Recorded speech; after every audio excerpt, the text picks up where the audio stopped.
and the emulsion or the photo itself lifts off that in the back. So it's like this really weird paper thin jelly, and it floats around in the water. Pretty much what you're doing is you're lifting the emulsion off all the surfaces. So then you can transfer it to another medium. I use watercolor paper. I use 300 GSM because it's thick and it can hold up to a lot of water.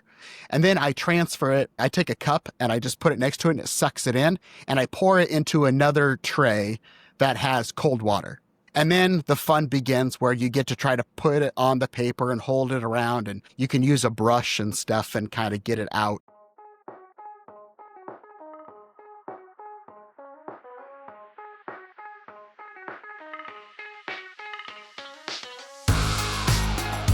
Well, hey everyone, I'm Matt Payne, and this is episode 450 of F-Stop, Collaborate, and Listen, a podcast about photography that goes well beyond camera gear.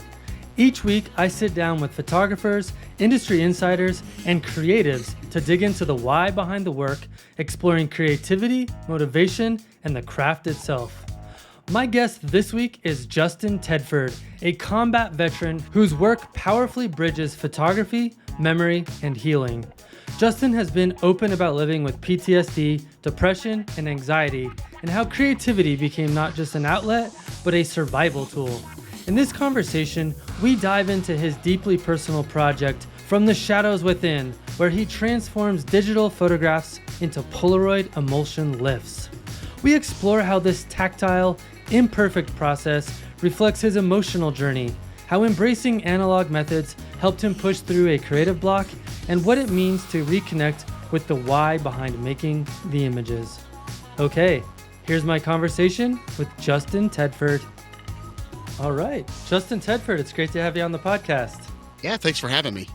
Yeah, of course. I actually remembered you all the way back from I feel like 2020 or 2021. You were on Brenda Petrella's podcast, which I'm sorry to see she hasn't continued that, but it's good to hear a familiar face. And I was kind of surprised. You're like, oh, hey, I heard you on Brenda's. I didn't know who other than family and friends who had heard me on that podcast. So it's good that somebody else heard besides my family. So, dude, it's wild because I actually remember where I was when I was listening to that. I was doing a hike here close to my house, and I remember as I was listening, sometimes I'll leave voice memos for myself, just I can't forget to tell Brenda what I thought about this, that kind of thing. But anyways, man, so Justin, for people who aren't familiar with you and didn't listen to that episode with Brenda, why don't you go ahead and tell us a little bit about yourself? Yeah, so I'm Justin Tedford. So I grew up in Iowa my entire life. So I currently live in eastern Iowa, Cedar Rapids. It's easiest to say 4 hours west of Chicago. Everybody knows that. So, but yeah, I came up here to go to college, and I always tell people I just kind of forgot to go back home to small town rural Iowa. And I've lived up here since 2006, and I've got my wife and daughter here. It's kind of me on that side. The photography side, though, I've been doing this I think it's almost 19 years this year. I figured it out, I think, a couple of weeks ago. So it's been an interesting journey. I've done lots of things. Awesome, man. And are you doing photography full time? And if not, what? No, I always said the weekend warrior, the part-timer guy. I currently, for the last, 2 years as of yesterday, I work for the Iowa Department of Corrections and Probation and Parole. So I have an interesting life outside of work. Yeah, that's awesome. I way back in the day, I worked for a nonprofit that provides services for youth offenders who are kind of graduating from the system, who committed really heinous crimes in their youth, and have never lived on their own. So I was kind of a social worker that would help them transition into the world and find jobs and find apartments and that kind of fun stuff. And I always remember working closely with the parole officer. So I don't envy you. It's a challenge. I love it. It's even on my worst days of worst, I still go back the next day and I'm like, hey, this is awesome. So yeah, you're helping people, and that's cool. Yeah, it's pretty cool. So the ones that want help anyway. So yeah, and so you're in Iowa, which is the mecca for landscape photography, right? Depends who you ask. I always say, I joke with another photographer friend, if you can come to Iowa and take some decent pictures, you can't be a horrible photographer because there's not much around here. Sometimes you got to work pretty hard at it. Yeah, that's fair. I feel like people like me who have the most majestic mountains of Colorado in my backyard, it sometimes can feel a little bit like easy mode. Yeah.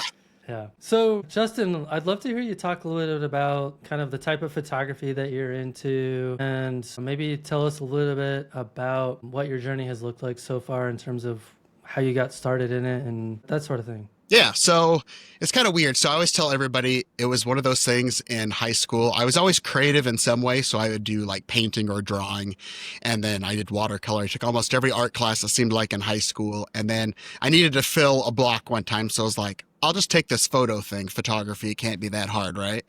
And and then so I took it. And it was hilarious because the person teaching it was a shop teacher, not the art teacher or anybody. It was like so, we had a dark room in the shop, so all the dust. I don't think I ever made a print that didn't have like dust spots all over it because it's in a wood shop. And then I kind of like started taking pictures. I just doing my assignments and people are like, my art teacher was like, hey, you should kind of do this thing. And then I had another instructors like, you should go down and work for the newspaper for pretty much free because, you're in high school. And so I was like, I don't know. And I kept hearing, you should do this. So I was like, I'll try it. So I went and did it. And I actually fell in love with it. So originally I had started out, if I take a step back, I was wanting to be a wildlife photographer. That was my gig for a long time. I liked Thomas Mangelson. And then I realized, at 17 and 16 age range, like who can afford big, expensive lenses, right?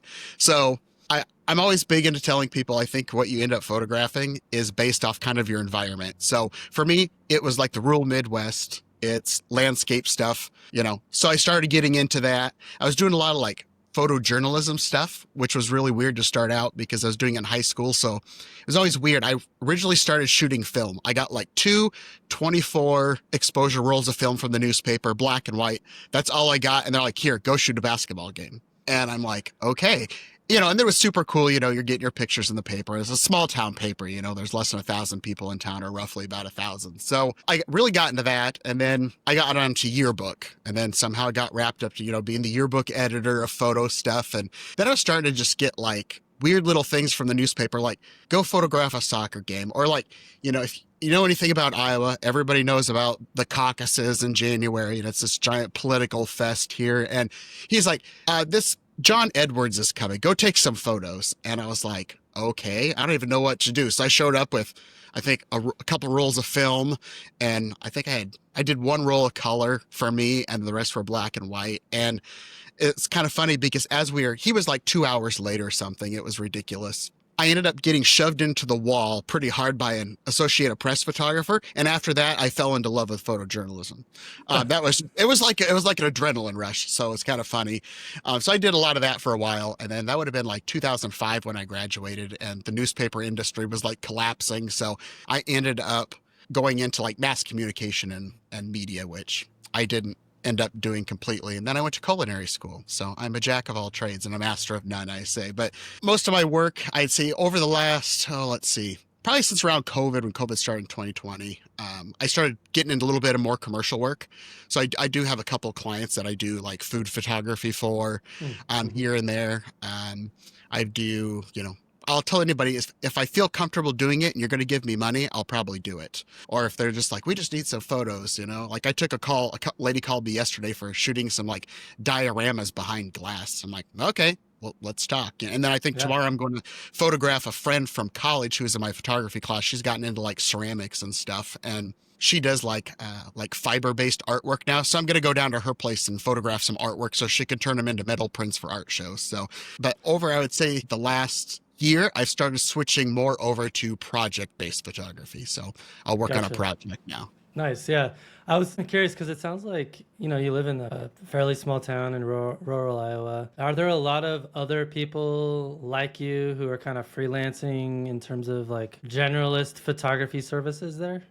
It really depends. I mean, like the industry in itself, as everyone knows, we got a lot of, wedding photographers. Mm-hmm. But what I've noticed a lot over the last several years when I was a member of Professional Photographers of Iowa is how many of these rural communities that have kind of like died off of like 500 people or less in a town have all these empty buildings, and people are opening up like photo studios again. And, there's some people it's just gone nuts. Like, God, I can't think of his name, but he's been really well known for within the PPI, Professional Photographers of America in Iowa realm of doing composite work. And I think he was on like the World Cup for the US. I can't think of his name, but it's just weird. So, but mostly I would say almost everybody seems like in the Iowa world does a little bit of everything because, people are telling me don't do commercial work, it's dead. But then there's still people out there needing services. I'm seeing a lot of people anymore filling in, like there are lots of, wedding photographers and senior, portrait photographers. But what do you do in Iowa? It gets 30 below zero. So people are going to headshots now and getting into commercial work as well. So you're seeing this giant, like, I want to say, like, to being like a multifaceted kind of photographer, learning multiple things. So you're not sitting there for 6 months out of the year wishing, hopefully I got enough money to pay my bills. So Yeah, that's kind of why I was asking, because I mean, you've got a full-time job working in the correction system. I'm guessing, you're a state employee, so it's not like you're making like billions of dollars a year. no, But you also live in Iowa, so like your yeah, cost of living is probably not crazy. no, So is not by any means. the photography thing like something that you hope becomes more of your full-time income, or is it like you just love it and you want to like make a little bit extra money on the side? Like tell us little bit about how you balance those two worlds. Yeah, it's a lot. I would say, like, if you jump back like 5 years ago, I was even longer than that. I used to work at the local camera store. So I was the retail sales manager, paid nothing. So I, went to find another job that made better money. And my hopes and dream was always I was just going to be able to work from home, be a full-time photographer. And then I had a job that started out great. And about by year 5, it just sucked. And I didn't want to do it anymore. And I was like trying really hard to be like, okay, this is the job that pushes me over the edge to be full time. And then, COVID was happening and I see all this stuff and I'm like, I don't know if I want that stress. So over probably like the last 2 years, I've kind of decided that this is like the side hustle for me. I do a lot of like photo education of teaching photography. I do my photo shoots here and there when they come across that kind of stuff. So I like that whole world of not having to worry about, because there's so much things to worry about if you're, a small business owner, insurance and all those things. Right. And I've been blessed with being in the military, so I have my health care through the VA, so I don't have to worry about that. But it's still just like, I have a wife and a kid. If it was me, myself and I could live out of a camper probably down by the river and be happy with my photography. But I have a Yeah. wife and a kid, so that's probably not going to happen. So that's kind of where I've kind of tried to figure it out. And the balancing wise, though, that's a little bit trickier because, I reserve a lot of my days off to my photography. So I'm off on Thursdays and Fridays. I work a second shift and it's a little hard because somebody will call you and you really want to do the work because you have bills to pay too in your business. And they're like, I can only do it on Monday. And I'm like, well, and then you want a full day shoot from me. Well, I can't do that. So I've always been upfront and just say, hey, I work another full-time job.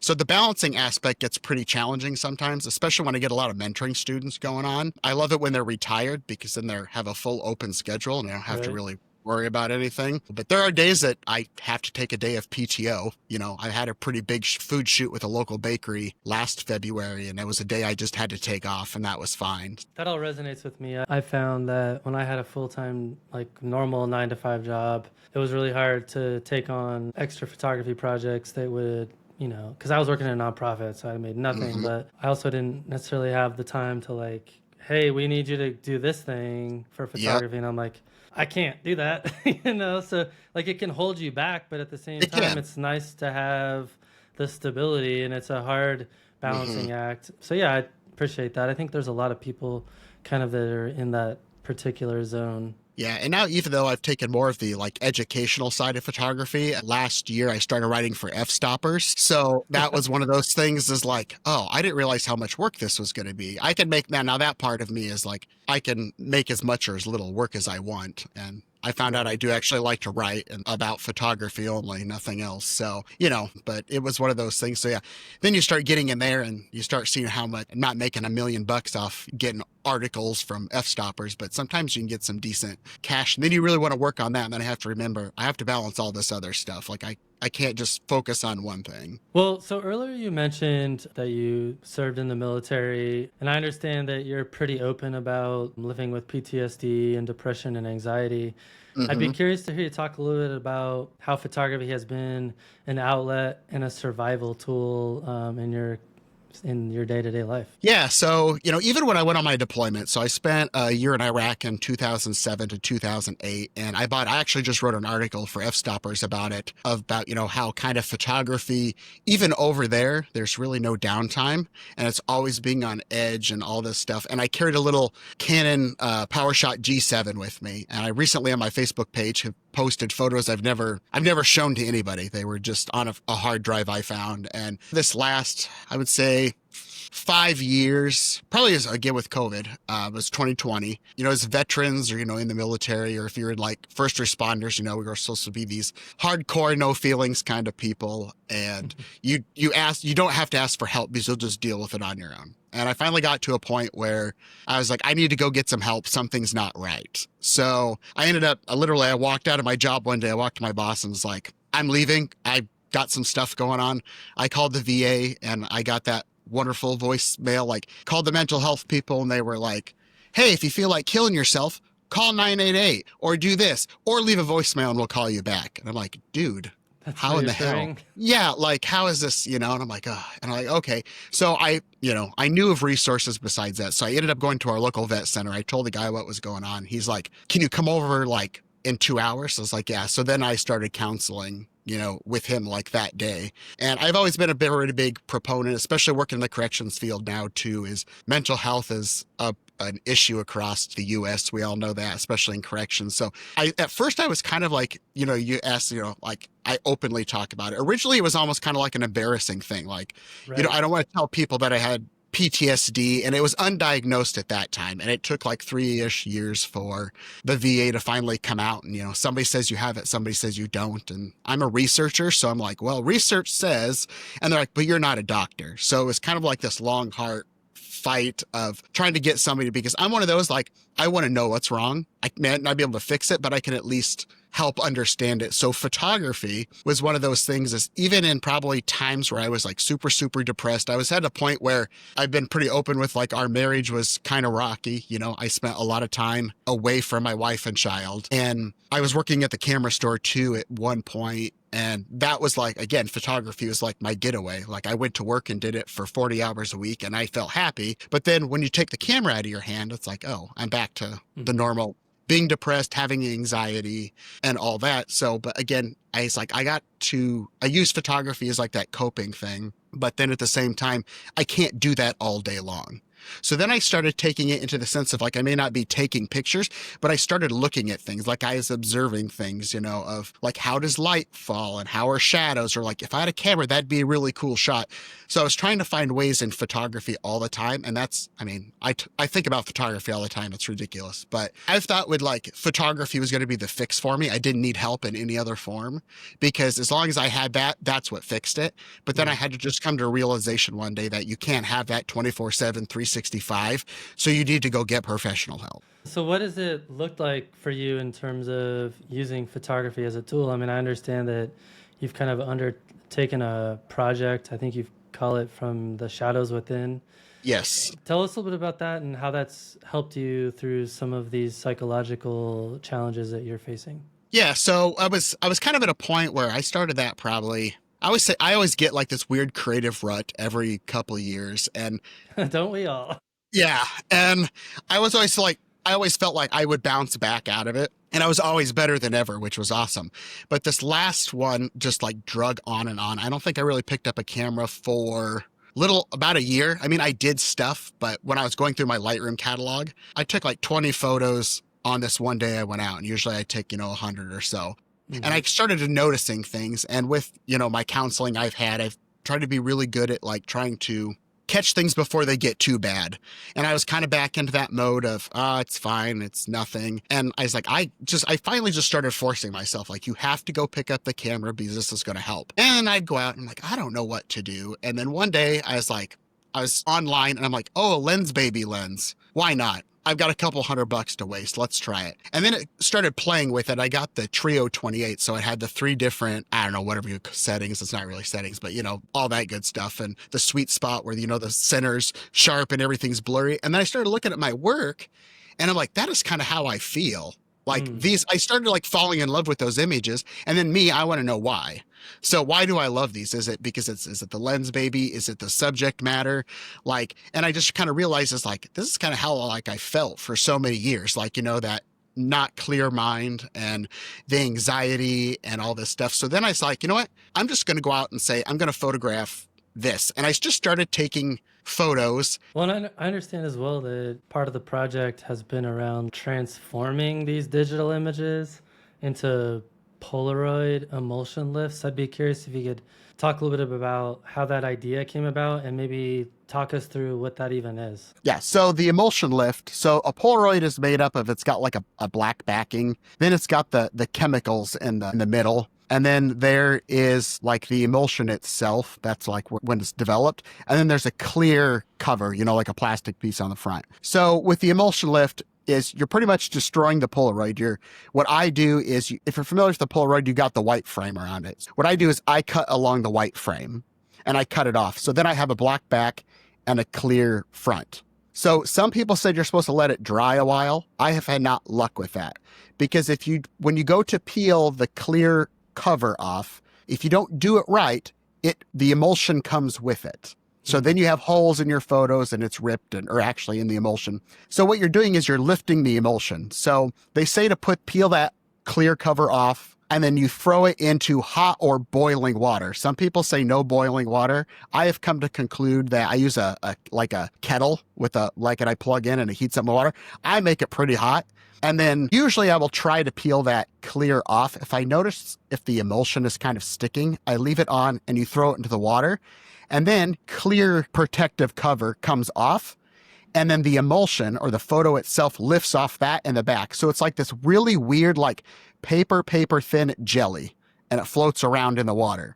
You're just pretty much what you're doing is you're lifting the emulsion off all the surfaces. So then you can transfer it to another medium. I use watercolor paper. I use 300 GSM because it's thick and it can hold up to a lot of water. And then I transfer it I take a cup and I just put it next to it and it sucks it in, and I pour it into another tray that has cold water. And then the fun begins where you get to try to put it on the paper and hold it around, and you can use a brush and stuff and kind of get it out. That's where the fun. At what point do you introduce the digital file? Like, that's the part Yes. Yep. So I do all my editing on Lightroom or Photoshop or both. Then I get whatever I have my edit, and I usually will airdrop it to my iPhone. So the digital part is I've got all that work done. So then I take it to an analog process. So I bought the Polaroid Print Lab, and it's pretty much a lens inside like this printer. And it's super simple. You put your photo into the Polaroid app. It shows you how to line it up on the top of the printer. And you get these two little, I think, green lights that light up and say, yep, it's good. And it's literally just taking a picture of your iPhone screen, and you hit the button and it's got 8 little green dots on it. And that shows you how many photos you have left. And so then you hit it and it literally just spits out a Polaroid. Okay. So, or you can do it with a straight Polaroid camera. So if you've got like an SX70 or one of the new, I think Polaroid Goes or whatever they are, they make 1 billion of them now. You can literally go outside, take a picture, walk right back in and do the same process. Okay. That makes more sense now. And I'm curious, what is it about that kind of analog process of taking your project work, transforming it through this analog process? What is that doing for you in terms of the intent behind the work and what you want it to look like? Yeah, so for me, I've been dabbling around about getting back into maybe shooting some film, but I fell in love with, I wanted to do tintypes and stuff. So I've kind of been drawn to this weird analog side, but all of it's so expensive. And for me, I had come to the conclusion that I felt that the emulsion lifts worked best with my project from the shadows within because they're not perfect. You can get tears, and I like a challenge. So you can make them kind of perfect the more you work at it. I struggled with not getting an even border all the way around. And then I had to tell myself one day, it doesn't matter. You're going to put a mat around it so you can make an even border. So I just try to get it on there fairly straight. And then I take a brush and I brush the edges in so it gives a little bit of roughness around it. So I felt like that the emulsion lifts matched with the project because of it just felt it's authentic. It's real. You're taking, instead of having a digital file where I kick it out of the computer onto a printer and I mat it and frame it, to me, it took that project to another level. Yeah. And because it's more of that, I was wanting to create, as you know, as photographers, so I want to create stuff, but I felt like just clicking the shutter was not enough of creating anymore. Like I had to take this to a different level, and I'm cheap. So I was like, how can I do this as cheap as possible if I don't like ever doing it again? And I don't have all this gear sitting around, because we've all been there.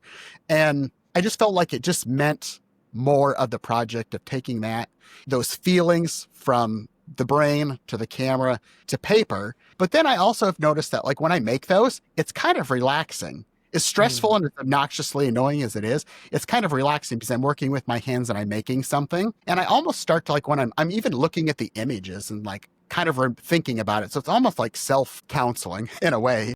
So, you know, it gets my mind off things. Like I get into that zone of making them and I could blow through hundreds, probably thousands of dollars of Polaroids if I wanted to, because I get into that thing and I can be feeling anxious or having those PTSD symptoms. And it gets me out of my world and into something else. And it kind of calms me down. Gotcha. So I'd be curious to hear you talk a little bit more about how kind of the tactile, imperfect nature of the analog process mirrors your emotional or healing process that you're going through.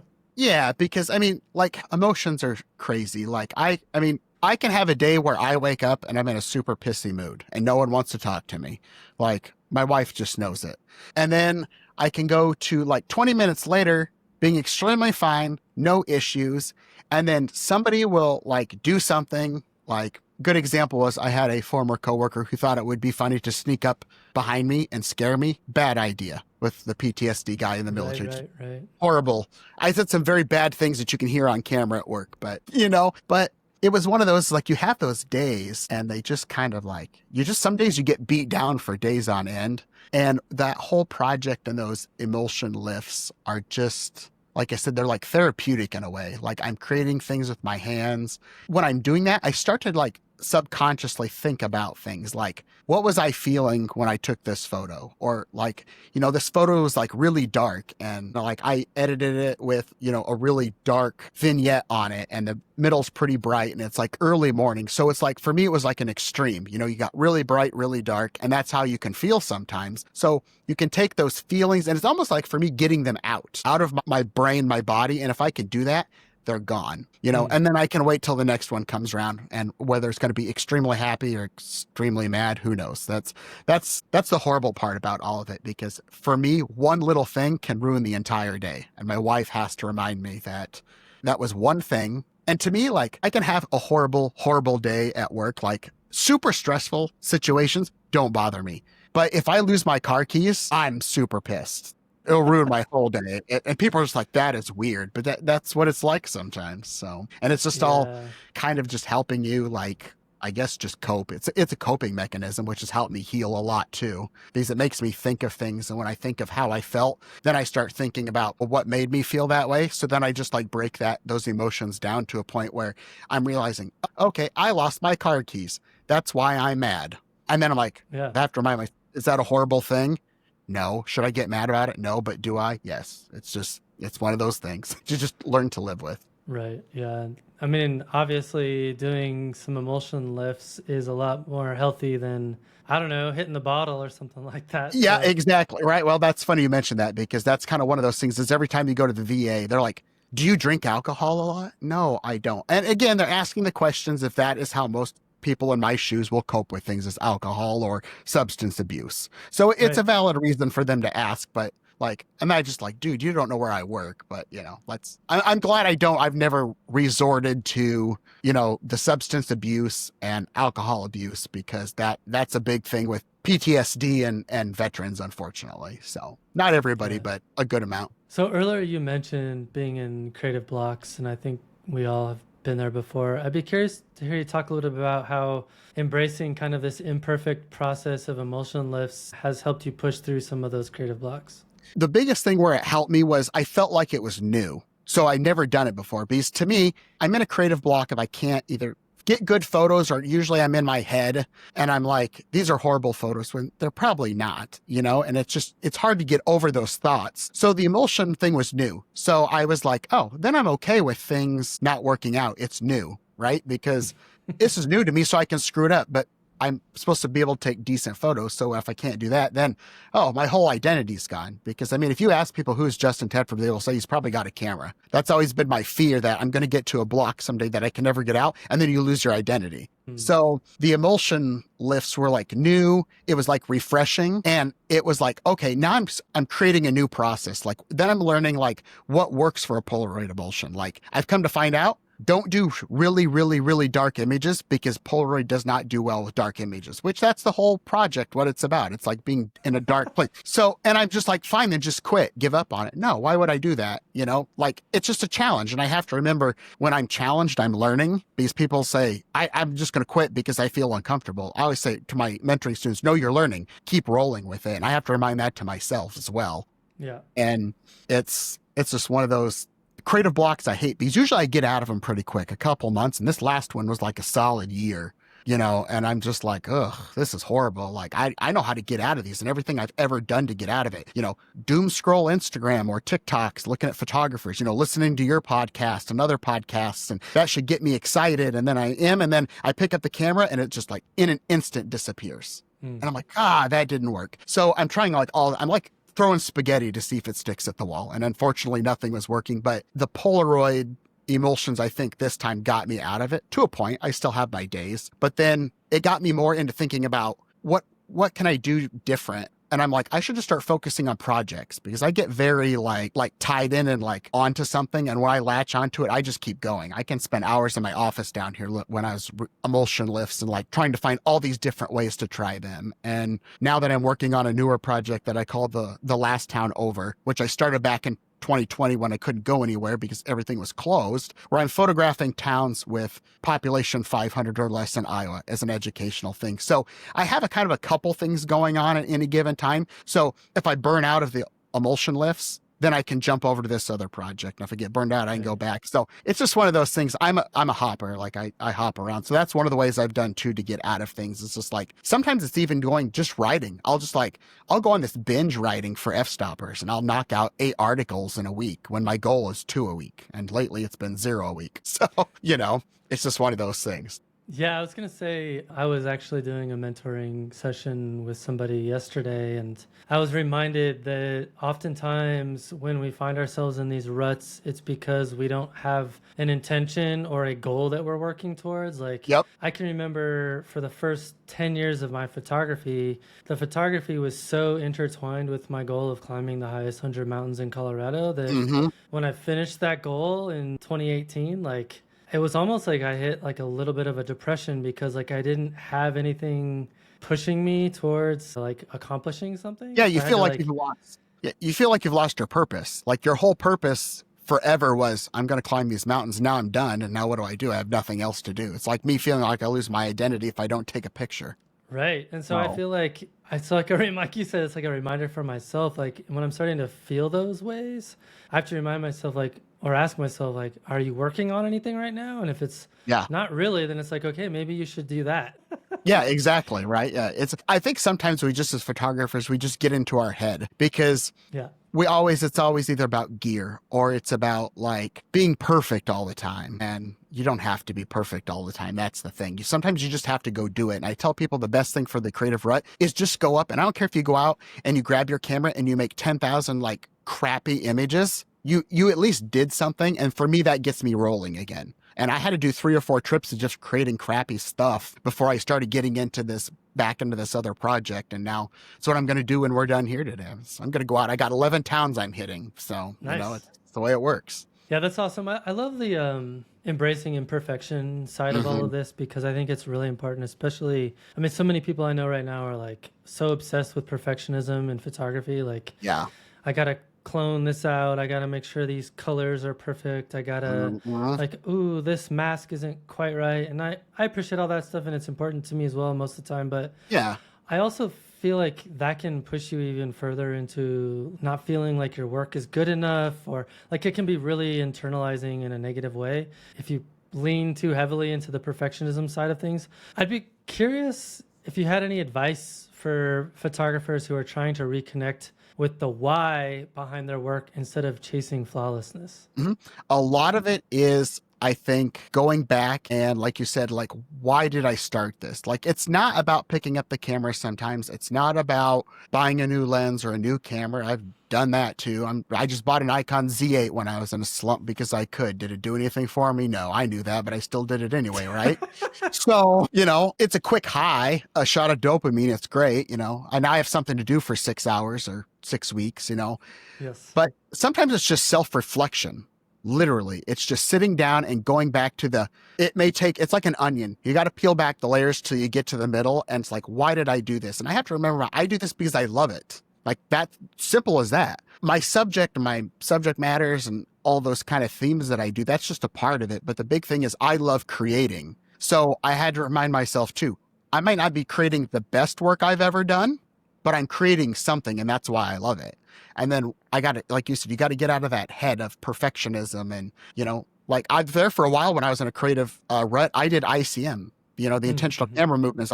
That's the most imperfect thing in the world. That was more frustrating than taking a sharp photo because you only get one chance. And you're like, it blurred together so well. Oh, but my shutter speed should have been a little bit slower. Well, you're not going to recreate that photo exactly again. That also taught me that you just got to just suck it up and call it a failure. But I also tell people that anytime, I recently had a friend who posted something about failure in photography. And I'm like, no, you didn't fail.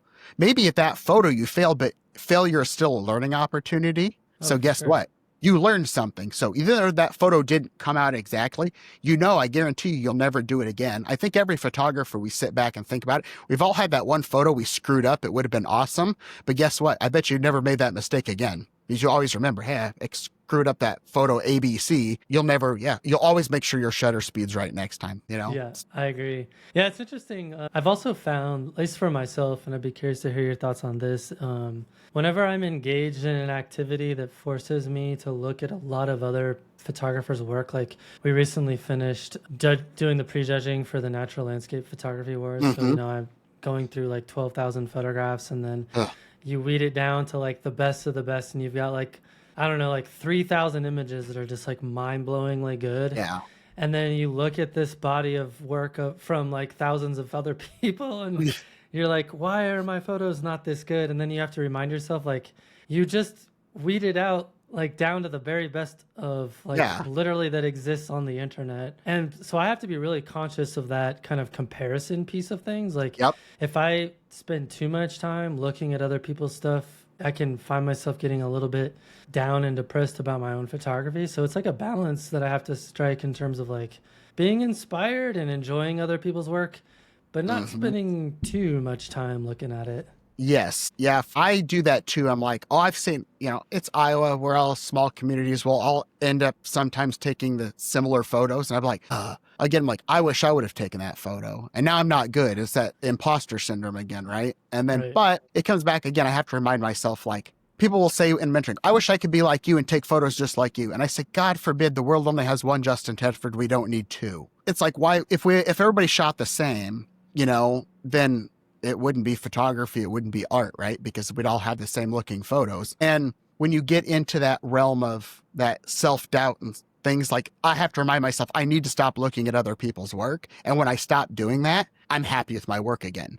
And then when I do look at stuff for inspiration, I have to, I got to remind myself, I'm not looking to compare myself to that person. I'm just trying to study how they're using color, or how they're like Todd Hido, I can never pronounce the last name, like his series of photos at night. Like, I felt like a creeper. I was photographing my neighbor's window from the driveway because I saw his, and it's midnight and I'm off at work, at 10, and I'm out there with a 70-200 2.8 and my Z8 on a tripod photographing the neighbor's window. And I'm like, but mine don't look like his. And I have to remind me, because I'm getting inspiration. I have to take that and convert it to Justin, Justin's work. Because I will tell you, the more you copy, like, I'll do that. I wouldn't say copy exactly, but I'll start getting stuff on occasion that looks a lot like somebody else's. I'll post it out there and people are just like, hey, I'm like, that's okay, whatever.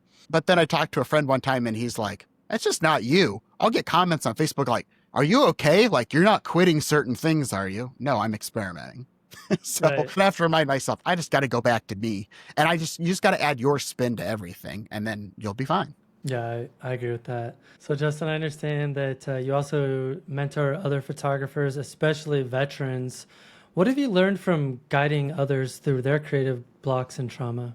Well, that's a good question because I would say I think it's a mutual like relationship outside of like a business thing. It's one of those things that it helps myself and others because my biggest pet peeve is when I would go to a counseling and I got a new guy one time and I said, "Were you in the military?" "No, don't want to talk to you." I don't, because they always use the line, "I understand." I hate that because you don't understand. People, I've never been at work, I've never been locked up in prison for 5 years or 16 years. So they'll say to me, "You don't understand." And I always reply with, "No, I don't understand. And I never will because I have not been in your shoes." So when I'm helping, another friend, he's gone through a lot and probably more than I ever have. And he's a vet, and we hooked back up as friends after like 15 years of not seeing each other. I mean, we just went to, we were in the same unit, and he just wrote me one day. He's like, "Dude, I knew you're into photography, but I am now too." So then we just started talking about that. And, he's one of those is I don't charge him because it's a mutual relationship for him because he can talk about something. I wasn't in that same exact situation, but I've been in something similar. So we have this mutual understanding of things, and I don't have to go in and explain myself. Like, well, why do you feel this way? So when I'm helping other people too, it's just it's almost a sense of where I can show you, see, I've been here. This is where you're at. If you put in the work, you ask for the help, you can get better. I always tell people, are you going to be permanently fixed forever? No, this is something I had to come to grips with as well, as this will always be with me. It's never going to just disappear. I can take all the meds in the world and I get all the counseling in the world. I'm still going to have a bad day. And it's another one of those things of helping like my friend who's into photography go into when he's having his days or a mood or something, like he can go back to photography, or it's a thing of they can just like, we can go through Instagram Messenger or, Facebook Messenger or text or call and just talk about photography. He helped me one day. He's like, "I haven't picked up the camera a long time. I don't feel like it. I want to quit." I said, "Don't do that. Don't quit." He came out and worked on another project I started on for a class I'm taking where I'm doing a lot of PTSD stuff in this astronaut suit and so on and so forth. And he's like, "Can I come and help?" "You sure can." And it helps both of us. So then asking me about why I did the project, and I tell him, he's like, "Oh, that makes sense." And when I explain something to him, I'm like, I'm trying to get this feeling out. Like, how would I express this? He knows, to a point. So the mentoring part with other veterans and stuff, I have big dreams. I'd love to do, like a retreat with all veterans who suffer from PTSD or traumatic brain injuries or whatever, and use photography as a coping thing just to get people out of the world. So. Well, I had one last question for you, Justin. Who do you recommend for the podcast? Who's somebody that our listeners should learn more about? Brian Manier. Yeah, I think that's Manier. I think that's how you pronounce it. So yeah, Brian Manier or Miner, however you pronounce it. So yeah, I actually came across him. He's a Fuji ambassador, I believe. I came across his astronaut project one time, which kind of gave me the inspiration to do mine. Super nice guy. I've, working at the camera store for a really long time. I got to meet like a lot of like Canon and Nikon ambassadors. And I come to find out like they're one way on stage. And when they're in person with you, like having dinner because you paid for them to be there, they're not the people they are on stage. And they're kind of just like, they're not all that way. But like I wrote him, and was like, "I know you're probably busy. Probably you won't respond. I'm fine. It doesn't matter. But just want to let you know that your work inspires me. I'm kind of starting my own project." And he like responded back, and we've had conversations before, through Instagram, and it's great. So he's got a very like, I think, unique editing style too. Like his work is just, it's different. Must have been doing a good job because I wanted to sell all my Nikon stuff and get the GFX system. And then I realized that would just be a bankrupter, but I had a little bit of a connection because he did that project with Fuji about his kid, and his kid's dressed up as an astronaut. I think if I remember right, it's like a childhood thing. And he did it, a lot of it, I think, at White Sands National Park. And I went down there one February during a rut. Imagine that. I hopped on a plane on a Friday night, and I came back Monday, and I slept in an SUV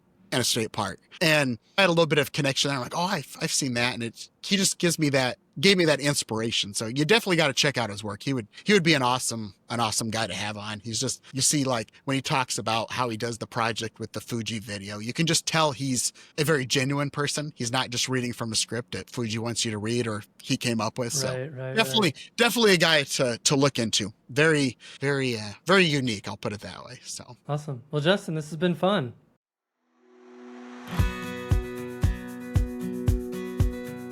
Well, thanks for joining me for another fantastic episode of F-Stop, Collaborate, and Listen. If you enjoyed this conversation and want to help keep the show going, please consider supporting the podcast on Patreon. It's built on the value for value model, which means that if you get anything out of the podcast, I ask that you give a little bit something back to help sustain it.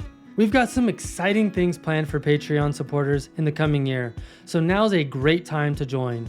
There are already over 250 bonus episodes waiting for you, along with early releases and other perks. Your support truly makes this show possible, and I'm so grateful to everyone who has pitched in. Thanks for stopping in, collaborating with us, and listening. See you next week.